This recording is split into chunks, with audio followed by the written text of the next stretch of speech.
ओम शांति।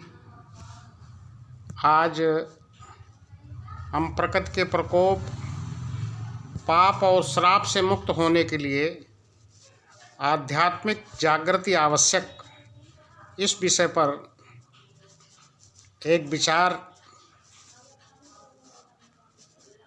गोष्ठी आयोजित कर रहे हैं। इस समय सारा मानव कुल एक घोर वैश्विक संकट की घड़ी से गुजर रहा है।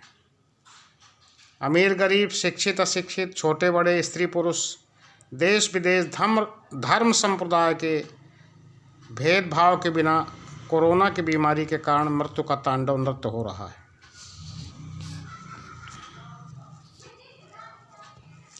ऐसे समय पर देश के लोकप्रिय प्रधानमंत्री श्री नरेंद्र मोदी जी लोगों में हिम्मत एवं विश्वास भरने के प्रयास में सफल हो रहे हैं। उनकी प्रशंसा भी विश्व भर में हो रही है। हमारा कर्तव्य बनता है कि उनके हर आदेश का पालन कर उनके हाथ मजबूत करें, स्वयं देश और पूरी मानवता को बचाने के कार्य में योद्धा बने।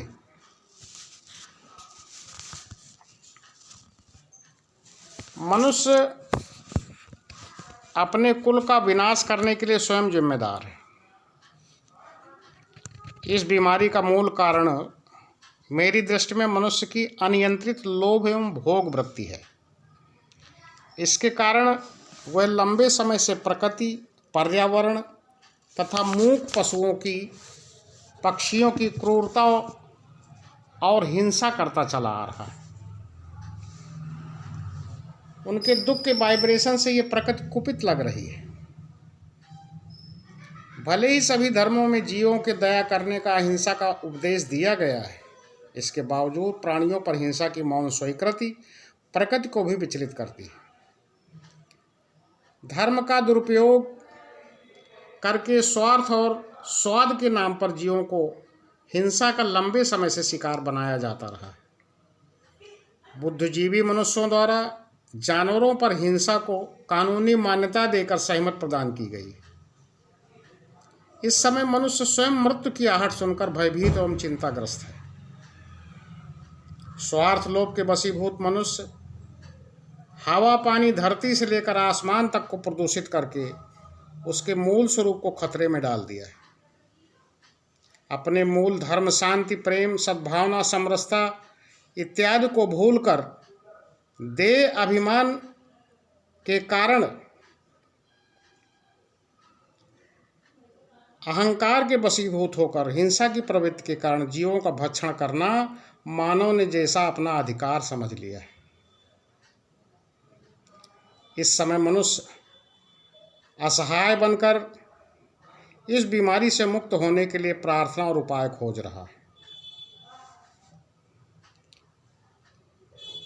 इन सभी दृश्यों को देखकर ऐसा लगता है कि आज का मनुष्य प्रकृति के प्रकोप और श्राप का शिकार हो रहा है। ऐसा लगता है कि मनुष्य के कर्म, भोग और पापों को प्रायश्चित का अब समय आ गया है।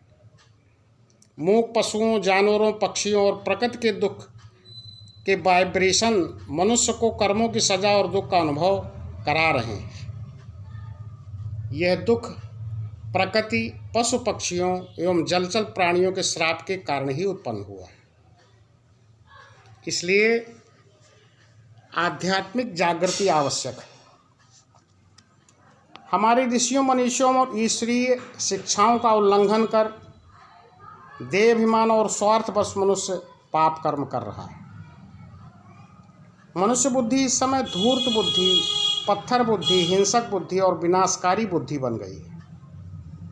जबकि वास्तव में होना ये चाहिए कि मनुष्य को दिव्य बुद्धि, पवित्र बुद्धि और कल्याणकारी बुद्धि, जिसको दयालु और प्रेम बुद्धि वाला कहा गया है, ऐसा बनना चाहिए। परंतु मानव के दिव्य गुण केवल किताबी पन्नों में सिमट कर रह गए हैं। गीता में सद्धर्म की स्थापना के लिए स्पष्ट परमात्मा संदेश में लिखा गया है कि अति धर्म ग्लानि के समय में दिव्य रूप से अवतरित होकर मनुष्यों को ईश्वरीय ज्ञान और राजयोग की शिक्षा देकर मुक्ति और जीवन मुक्ति का वर्षा दूंगा। उपर्युक्त ईश्वरीय संकल्प के अनुसार वर्तमान समय में परमात्मा शिव ईश्वरीय शिक्षा देकर अकर्म अकर्म विकर्म के गुह्य रहस्य को समझाकर आत्माओं का दिव्य नेत्र खोलकर उन्हें आत्माभिमानी अशरीरी अव्यक्त तथा सूक्ष्म स्थिति को धारण कराने के लिए राजयोग मेडिटेशन का अभ्यास करा रहे हैं। इससे भयमुक्त, पाप मुक्त और दुख मुक्त जीवन जीने की कला स्वतः प्राप्त हो जाती है।